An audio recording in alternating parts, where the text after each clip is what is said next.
Hi, it's Paul Sacker's Good News Broadcast.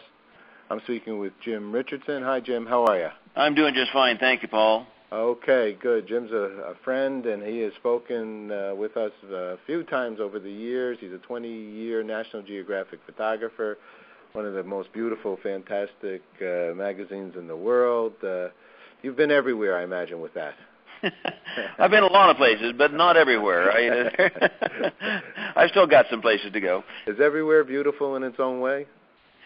It is. You know, there are places that to me are more special than others. But you know, that's one of the jobs as a photographer, and I think for us as people is to try and perceive what's special and beautiful about virtually any place we go. It's too easy to just make some decision based on our own preferences, and the reward comes from really exploring. There's beauty in the eyes of the beholder. Is that what you're saying? Yeah, and if you're a good beholder, and your eyes are wide open. Yeah, that's pretty much it. Yes, exactly. Kind of interesting when you have children. You look at them, and they kind of slow you down, and you can be looking at a dandelion for half an hour. Yeah, well, that's right, and thank God they do. Take those commonplace things that we've gotten bored with, and make them fresh again for us. Is it sometimes in photography, since this is what you do and you do it so well, is it sometimes a lot of patience and being there and being at the right moment at the right time and waiting for the Well, a lot of being there at the right moment is being there for a lot of wrong moments before the right one comes along. Yeah, right. And okay. So that's also known as patience, yes.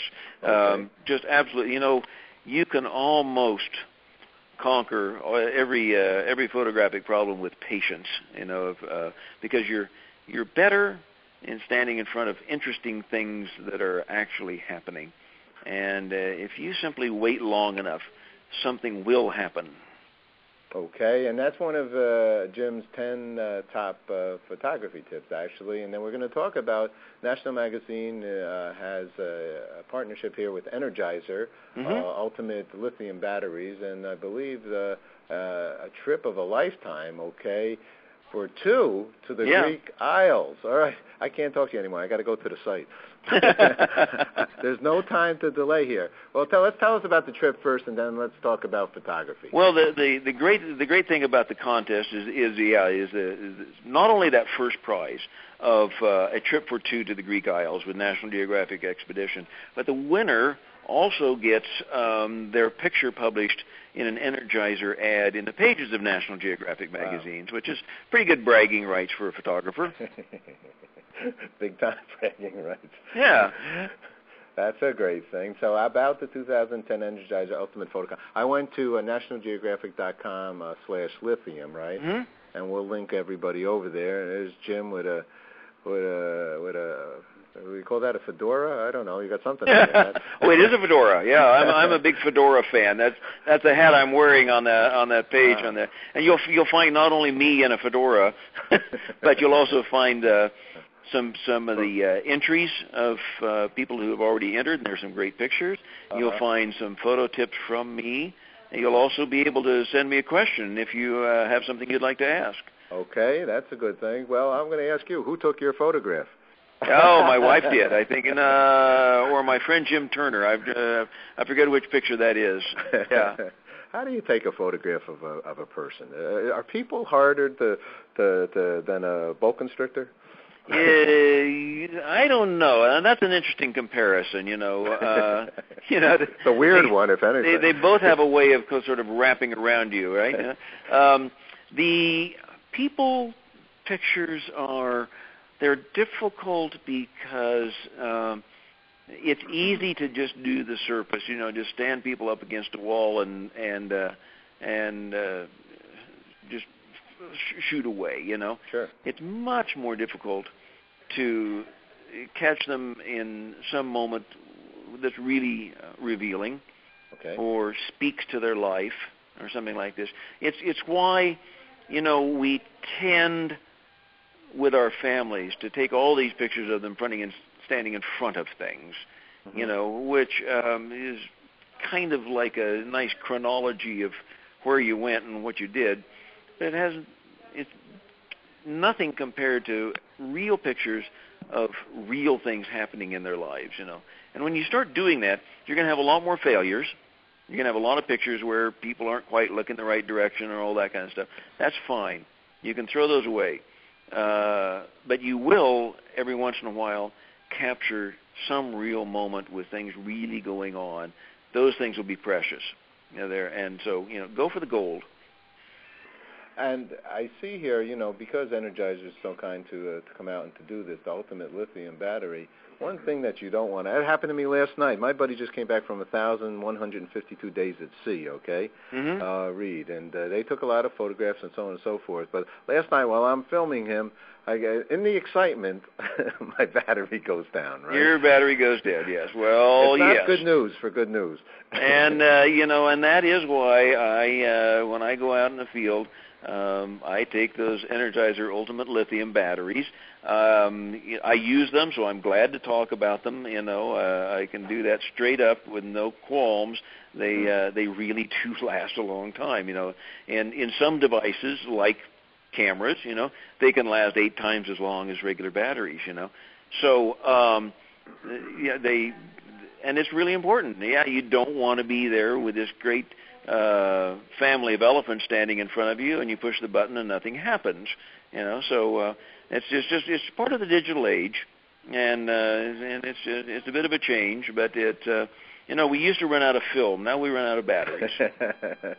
And it says here 15 years storage life, so that's quite good. And I think they are remarkable. They can sit there forever on the shelf. It seems like, and still be good.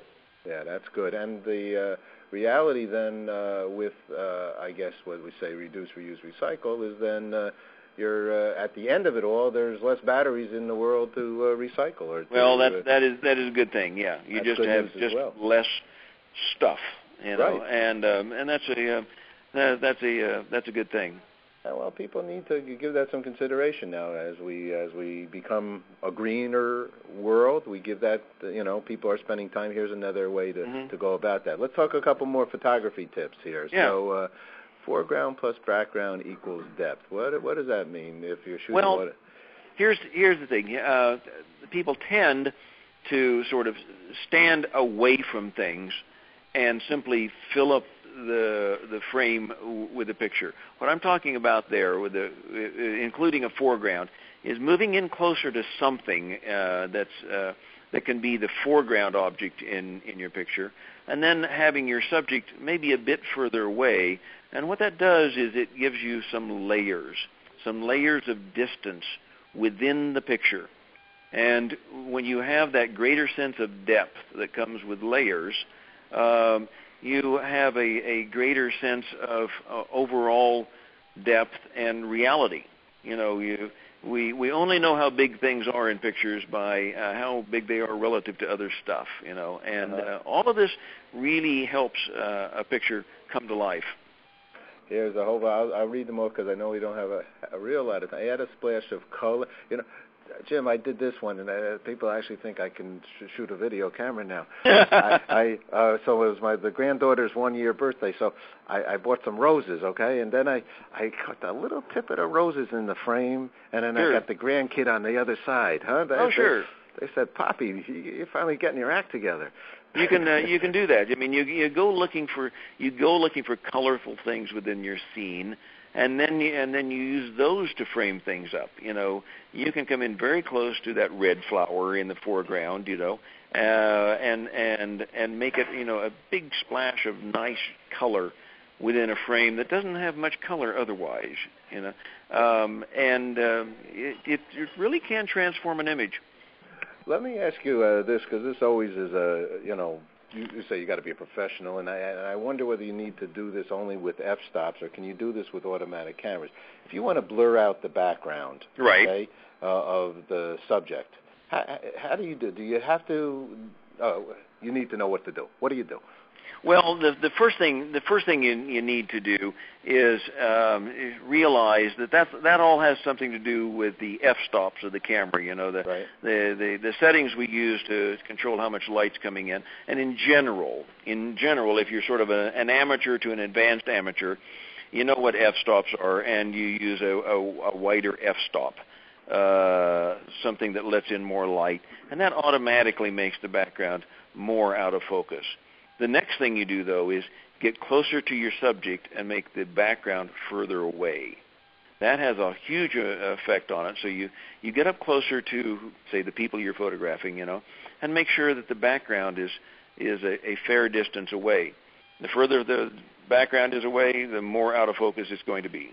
Now, does that apply also to video? It does, well? But you know, here's the point.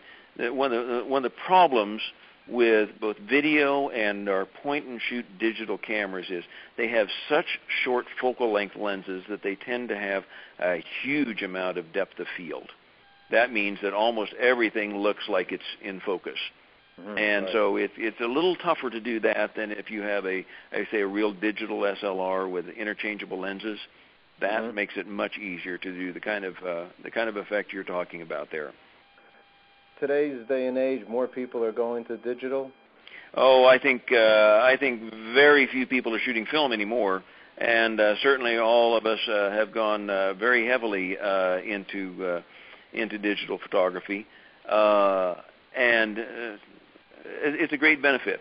It's a great benefit because you can shoot more pictures, you can be more experimental, and you can try more things.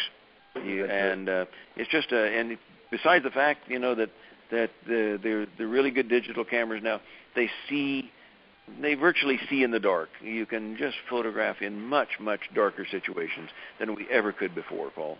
Is that your wait until dark? Is that that thought you have here as one of your photography tips? Wait until dark. So what does that mean? I mean, you know, we used to when it got dark, we put the cameras away. Right. Okay. You know, and huge, big swatches of our life happen in the evening when we're sitting around the kitchen table and out with our friends and all those kind of things, you know. And there's no reason anymore to put the camera away just because the sun went down. And is that because are flashes getting better on these cameras? Oh, sure. And you know what they are? They're better too at blending in. You know, where the camera uses some of the available light in the scene and adds some light from the flash, and you get a much nicer blend of the lighting than we used to get, you know, in which basically the flash was blasting away. Not everyone has to be looking at the camera? You know, not everybody has to be standing in front of the Eiffel Tower looking straight into your camera lens, you know. People do other things, and every once in a while you find these situations in which, you know, people standing there with their back towards you looking at something is more interesting than having them turn around and mugging the camera. How about the word cheese? How many people say cheese? We need a new word, Paul. We need a new. That one's pretty well worn out its welcome in the photographic world, you know. And does it get you the effect? Does it give you a smile, cheese? I don't know if it gives you a smile. Yeah, that's right. Funny. Be ready. So you got to be prepared, like a Boy Scout. Ready? Pretty much it. That's you know, and you know, it's a truism. And it's almost a cliche anymore, but, you know, the best camera is the one you have with you. And largely that's turning into being our cell phone cameras or our iPhone cameras, which are getting to be remarkably good cameras. Right. Yeah, they're there, and you have them, and you'll catch something. You know, the landing of the plane in the Hudson River was taken on an iPhone. Right. Yeah, it's a new world. It is. And it's all good. Exactly. You can broadcast it live. Last question for you, Jim, is what's good news for you? Good news for me is that pictures are alive and well. You know, pictures are still bringing special things to our lives. They help us remember. They help us appreciate things, and they make our lives richer. Okay, Jim. Stay well. Feel good. Look forward to speaking with you again. Thank you, and we'll send people to... Thank you, Paul, and send everybody to the contest. Okay, we sure will. Thanks all right, so much take care. for sharing again. Bye-bye.